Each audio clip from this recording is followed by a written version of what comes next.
First of all, I want to start with Arizona because I think, you got 3 teams, maybe even 4 teams in this conference. There's definitely 3 of them that are the upper echelon teams in the country and have an opportunity to get to a Final Four or be in a top 4 seed in any one of these regionals.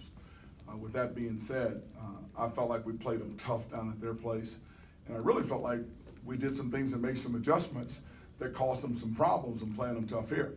But you cannot play a team of that caliber and miss 7, 8 point blank layups in a half, 13 or 14 of them in a game, give up 13 second chance points in a half, 17 of them in a game, and beat a team of that caliber.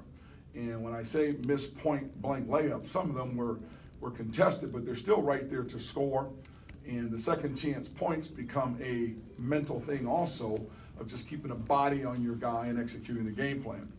And my frustrations with this group, and I talked to them about that, is that Ike and Josh have been here for 300 plus practices. Charles and Connor and Robo and V have been here for 200 plus practices. And those new guys are now at 100 when you talk about the summer trip and everything else.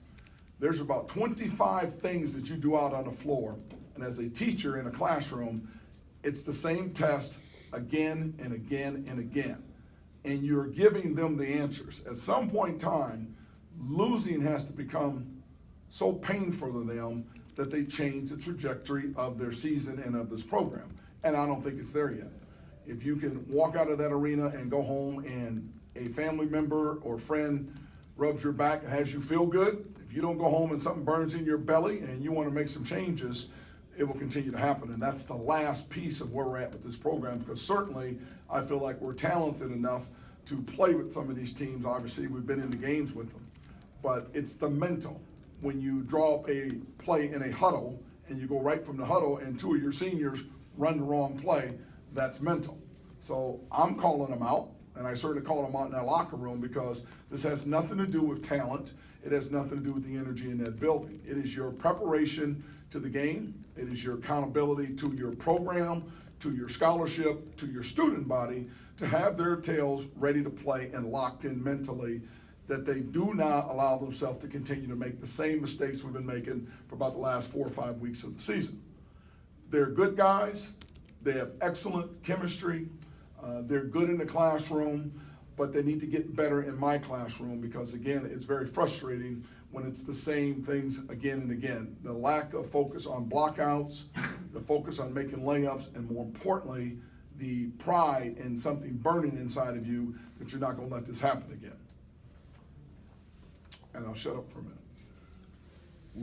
With players who have had so many practices still making the same mistakes this late in their career with so few games left in the season, at some point, do you just start to play for the future with the younger guys? There's no younger guys sitting there. The younger guys are the red shirts that are sitting there. Malachi's getting plenty of minutes. V and Robo are in that area that I'm telling you, with 200 practices that are breaking down right now. So there's really no young guys sitting there. You got Jeff Pollard sitting there. He can get enough minutes right now to play. So it isn't about playing young guys because they're redshirting. What it's about is raising the bar, because I'm not going to lower my bar. I'm not. And you can be in an environment to where you can be made to feel good and be mediocre and walk around and feel really good about yourself. That's what needs to change, because these guys get everything handed to them. We take really good care of them. We do a good job with them. And I think, again, the mediocrity has got to end. And that's the pride thing, the burning in the gut thing. They've got to take some personal pride.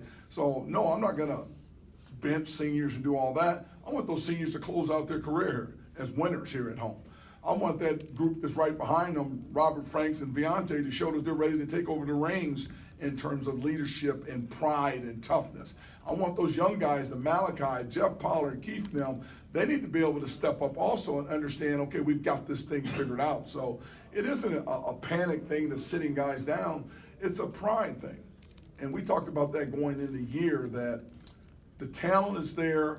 Obviously, the system is really good, because I can't get you a better shot than a wide open layup, a point blank layup, or a wide open jump shot. It now becomes your ability to get locked in mentally and let it burn in your gut enough that you are not going to let your school down anymore, and I'm going to fight like crazy to turn and win.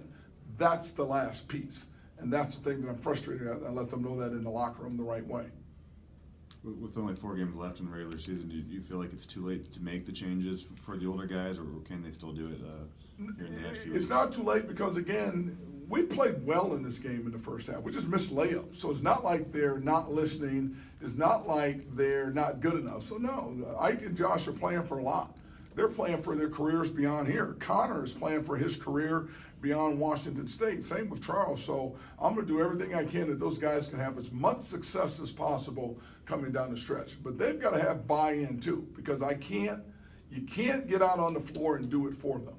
You can put them in position to be successful. You can give them the tools, the resources, facilities to be successful.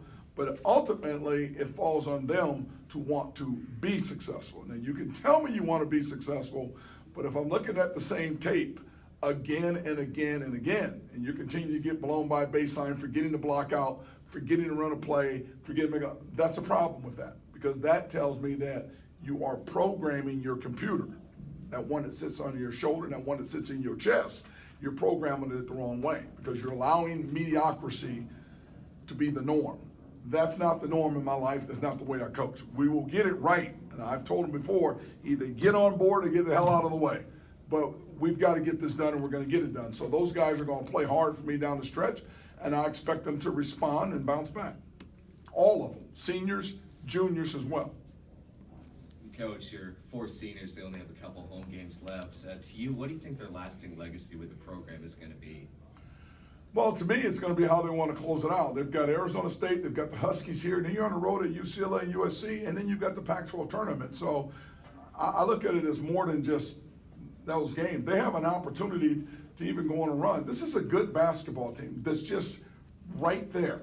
And maybe we're a piece or two away, but we can't do anything about that right now. But what we can control is what mental do you show up with?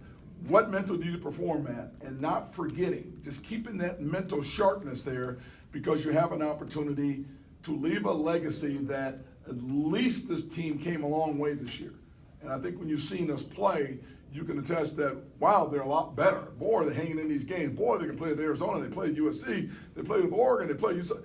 But you're not winning yet. So don't allow yourself to be rewarded for being better. We still haven't turned the corner with getting the W's that we need to get.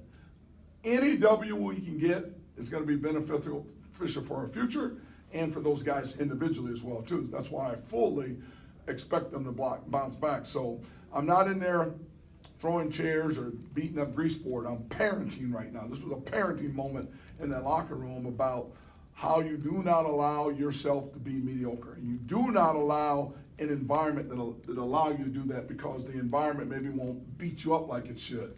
You've got to have the courage and the stamina and the fortitude to push through. So any inch of success Josh, Ike, Connor, Charles can have, it's huge for their future. Huge. And obviously for those young guys as well, too. And that's where we'll go. We'll keep pushing them. Why do you think mediocrity is kind of spread throughout the team? Say it again. Why do you think mediocrity is kind of spread throughout the team? It's necessarily spread throughout the team. You're in a program that's still building. I'm just saying don't accept your fate. Change your fate is all I'm saying. So don't let me sit there and say mediocrity. You got 5 freshmen that have been above a 3.0 ever since they walked in the door here. That's hard to do.